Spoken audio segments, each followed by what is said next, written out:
In the kaleidoscopic world of the coral reef, few creatures capture our imagination like the clownfish.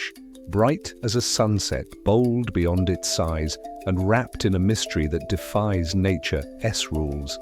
This little fish lives where others dare not go. Protected by stinging tentacles that would kill most marine life, the clownfish thrives in one of the ocean's most unlikely partnerships. But there's more to this story than symbiosis. Clownfish are gender-bending survivors, devoted parents, and now symbols of a reef in peril. Today, we dive into the secret life of the clownfish. The clownfish's home is also its fortress, the sea anemone. These flower-like animals are armed with thousands of stinging cells called nematocysts, harpoon-like structures that inject venom into prey or predators. So how does the clownfish survive? It's all about mucus. Unlike other fish, clownfish are born without protective mucus, but they acclimate by gently touching the anemone's tentacles over hours or days. This triggers their skin to produce a special sugar-rich mucus layer that tricks the anemone into thinking the fish is part of itself. It's a mutualistic relationship.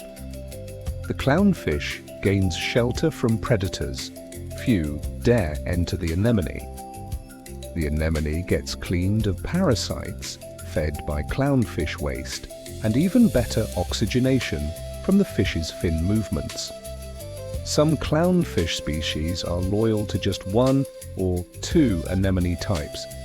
The orange clownfish, Amphiprion percula, almost always partners with the bubble-tip anemone, a bond so specific, losing its host can mean death. Now for the clownfish, as big a secret, they were all born male and can change sex. Clownfish live in strict hierarchical groups inside a single anemone. One dominant female, the largest, one breeding male, second largest, and several non-breeding juveniles. If the female dies, something remarkable happens. The breeding male transforms into a female, and the largest juvenile matures into the new breeding male. This sequential hermaphroditism ensures the group always has a breeding pair. It's not just biology, it's social strategy. And it makes clownfish one of the few animals where gender is fluid, not fixed. Don't underestimate a clownfish parent. When it's time to breed, the pair prepares a nest on a flat rock near the anemone. The female lays hundreds of eggs which the male fertilizes and guards fiercely. For 6-10 days he's on duty, fanning the eggs with his fins to supply oxygen, picking off fungus with his mouth, chasing away predators, even fish 10 times his size.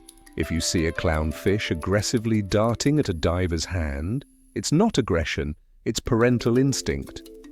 After hatching, the tiny larvae drift into the open ocean as plankton, vulnerable to currents and predators. Fewer than 1% survive to return to the reef. Those that do must find an anemone and avoid being eaten by resident clownfish who see them as intruders. In 2003, Finding Nemo charmed the world and sparked a global surge in clownfish demand for home aquariums. Overnight, Nemo became a pet, not a wild wonder. An estimated 1 million clownfish are taken from reefs each year for the aquarium trade, often using cyanide or destructive nets that damage coral and kill other marine life. While clownfish breed well in captivity, most sold in stores are still wild-caught, especially in Southeast Asia and the Pacific. This pressure, combined with habitat loss, threatens local populations. Thankfully, awareness is growing. Captive-bred clownfish are now widely available, and organizations promote reef-safe aquarium practices. Choosing captive-bred isn't just ethical, it's smarter. These fish adapt better to tanks and live longer. But the clownfish's greatest threat isn't collectors, it's climate change. Rising ocean temperatures cause coral bleaching, which kills the symbiotic algae corals, and anemones need to survive. Without healthy anemones, clownfish lose their homes. In 2016, a major bleaching event wiped out anemones across the Great Barrier Reef, leaving clownfish exposed and populations crashing. Ocean acidification also impairs clownfish sense of smell, making it harder to find anemones or avoid predators. In lab tests, acidified water caused clownfish to swim toward predator scents, a fatal mistake. Protecting clownfish means protecting the entire reef ecosystem, from the tiniest plankton to the largest coral colony. The clownfish is more than a colorful face. It's a marvel of adaptation, a master of social survival, and a beacon for reef conservation. In its tiny body lives a story of partnership, transformation, and resilience. So next time you see a clownfish on screen, in a tank, or in the wild, remember, it's not just Nemo. It's a guardian of the reef, a gender pioneer, and a reminder that even the smallest lives hold the deepest secrets. Choose captive bred, support reef conservation, and let the real Nemo stay where he belongs, home among the anemones.